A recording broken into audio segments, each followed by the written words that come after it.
ऐसी मशीन लगाऊंगा, इस साइड से आलू घुसेगा, उस साइड से सोना निकलेगा। इस देश में आलू से सोना बनाना जिन्हें आता है, उन्होंने और उनकी माताजी ने 50 लाख लगाकर 2000 करोड़ रुपए बना लिए थे। कांग्रेस ने पार्टी फंड से राहुल और सोनिया को 90 करोड़ दिए थे। इसका मकसद एसोसिएट जनरल्स की 2000 करोड़ की संपत्ति हासिल करना था। जी हाँ, हम बात कर रहे हैं नेशनल हेराल्ड घोटाले की। बिना पैसा लगाए या फिर थोड़ा सा पैसा लगाकर हजारों करोड़ कैसे बनाए जाते हैं, ये सिर्फ कांग्रेस को ही आता है।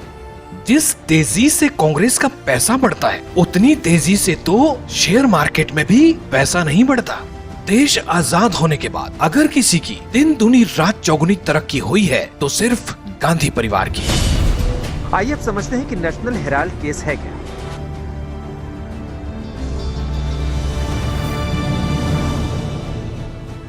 जिस नेशनल हेराल्ड घोटाले की हम बात कर रहे हैं, वो नेशनल हेराल्ड एक समाचार पत्र था जो आजादी के पहले का अखबार है।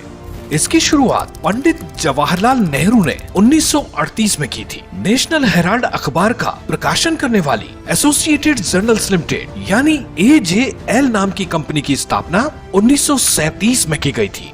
किसी एक व्यक्ति के नाम पर नहीं थी। इसमें 5000 स्वतंत्रता सेनानी शेयर होल्डर्स थे। पहले ये अखबार स्वतंत्रता सेनानियों और भारत के हित में खबरें लिखता था। समय बीतता गया और ये अखबार कांग्रेस का दल है। इस कारण कांग्रेस का रुपए उतार देना the representation of people act 1950 का उल्लंघन था।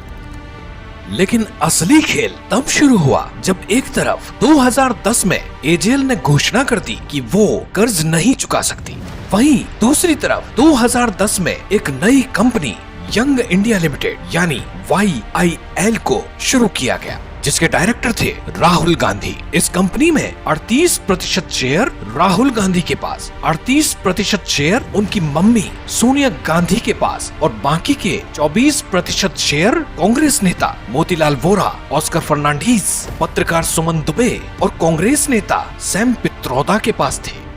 यंग इंडिया ने AJL के साथ एक डील की जिसमें तय हुआ कि 50 लाख रुपए AJL को दिए जाएंगे और 90 करोड़ रुपए के कर्ज की देनदारी का जिम्मा यंग इंडिया का होगा। लेकिन उसके बदले AJL को अपने सारे शेयर यंग इंडिया को ट्रांसफर करने पड़ेंगे और ऐसा हुआ भी। सारे शेयर यंग इंडिया को दे दिए गए।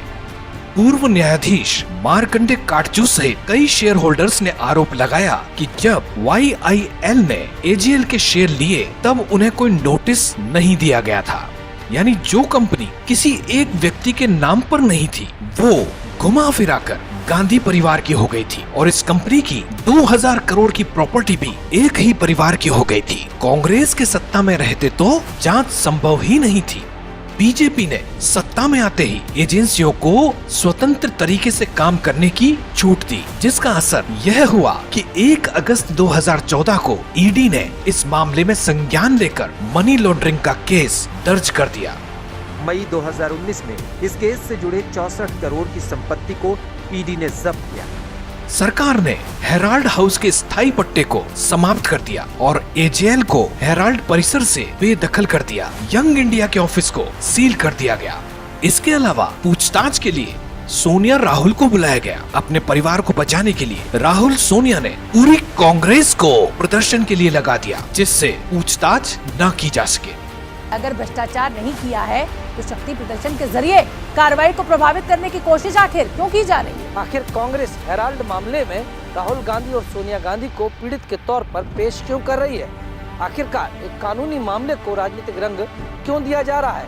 नेहरू परिवार जांच से बचने के लिए चाहे कितने हथकंडे अपना ले, लेकिन कार्रवाई होकर रहेगी और उन स्वतंत्रता सेनानियों को इंसाफ भी मिलकर रहेगा जिनके साथ कांग्रेस ने विश्वासघात किया है।